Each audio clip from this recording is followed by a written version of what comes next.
Well, hey, how's it going, friends and family? If you don't know me, my name is Scott. I'm from Capital City Baptist Church, and this is your Thursday Daily Devo. We are going to be reading in Matthew chapter 15, verses 22 through 28. Now, normally what I would do is I would say, pause the video right here, go and read the passage, come on back, and then we'll chat about it. But today I figured since we're only reading like 6 verses, why not? I'll just read it for you guys. That way you don't have to worry about pausing and, oh man, I don't have my Bible handy and, oh, the internet's not working. Well, if the internet's not working, you wouldn't be able to see this, but that's neither here nor there. Anyway, Matthew 15, 22 through 28. It reads like this. Actually, let's start at 21. Leaving that place, Jesus withdrew to a region in Tyre and Sidon. A Canaanite woman from that vicinity came to him, crying out, "Lord, Son of David, have mercy on me. My daughter is demon-possessed and suffering terribly." Jesus did not answer a word. So his disciples came to him and urged him, "Send her away, for she keeps crying out after us." And he answered, "I was sent only to save the lost sheep of Israel." The woman came and knelt before him. "Lord, help me," she said. He replied, "It is not right to take the children's bread and toss it to the dogs." "Yes, it is, Lord," she said. "Even the dogs eat the crumbs that fall from their master's table." And Jesus said to her, "Woman, you have great faith. Your request is granted." And her daughter was healed at that moment. I'm not going to lie. When I first read this story, it gave me the heebie-jeebies. It still is a very uncomfortable passage to read. It flies in the face of all that I seem to know about Jesus' character and personality, about being inclusive and loving and compassionate. This Canaanite woman, she is begging Jesus to heal her daughter, and he snubs her. He ignores her. He doesn't pay her any attention. He gives her the silent treatment.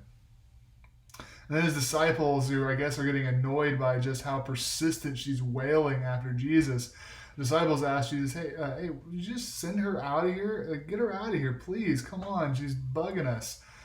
But he doesn't. He just lets her continue to ask for help and wail and cry and carry on. But finally, he says,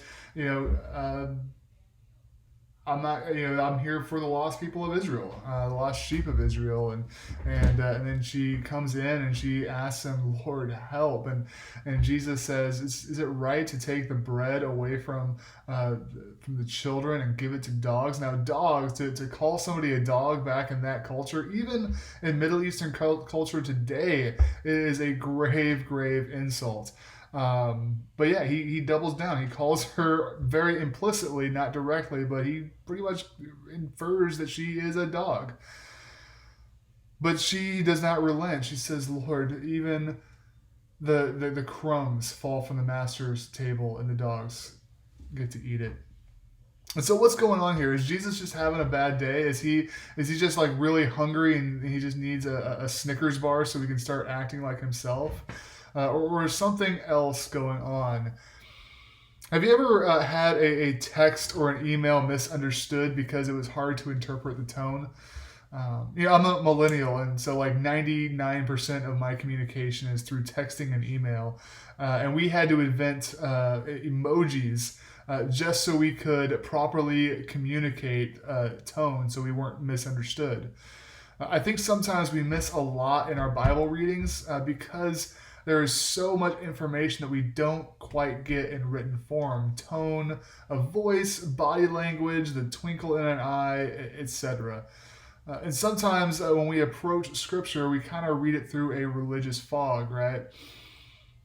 In chapter 2 of our book, Beautiful Outlaw, John Eldredge writes about visiting the National Gallery in London. It's a really famous art museum, and he talks about being very unimpressed by all the paintings of Jesus. And this is what he writes on page 16. I did not see one portrait of Christ in all the famous works of him that came anywhere close to depicting Jesus as he really is. Not one. They are all of a wispy, pale Jesus looking haunted, a ghost like figure floating along through life, making strange gestures and undecipherable statements. The nativity scenes were particularly ridiculous.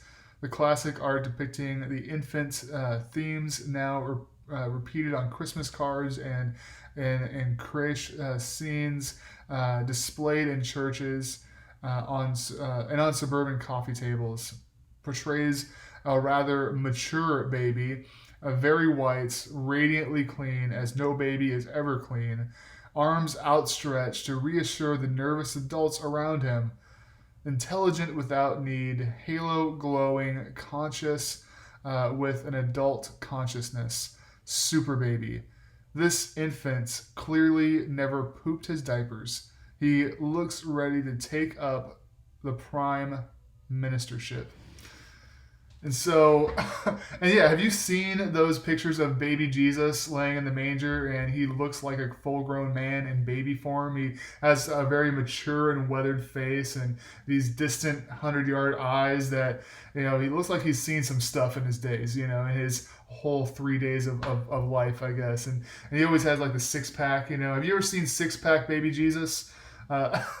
It's really like unrealistic, and reading John Eldredge's description of this art, it kind of reminded me also of those Jesus movies, like those really cheesy Jesus movies where Jesus is just kind of walking around like in a trance, just staring at the sky and uttering these just random cryptic Bible passages, and you get the sense like, oh, is this who Jesus is? Is this Jesus' personality? And I don't know about you, but that's not the kind of Jesus that I want to be hanging out with.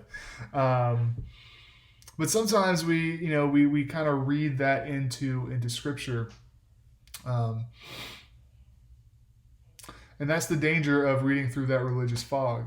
We lose the personality of Jesus. In the story we read earlier about Jesus and the Canaanite woman, Eldredge says that people will read the harshness of Jesus and Jesus' words, and they'll develop entire theologies around it to make Jesus seem more impersonal or begrudging to outsiders.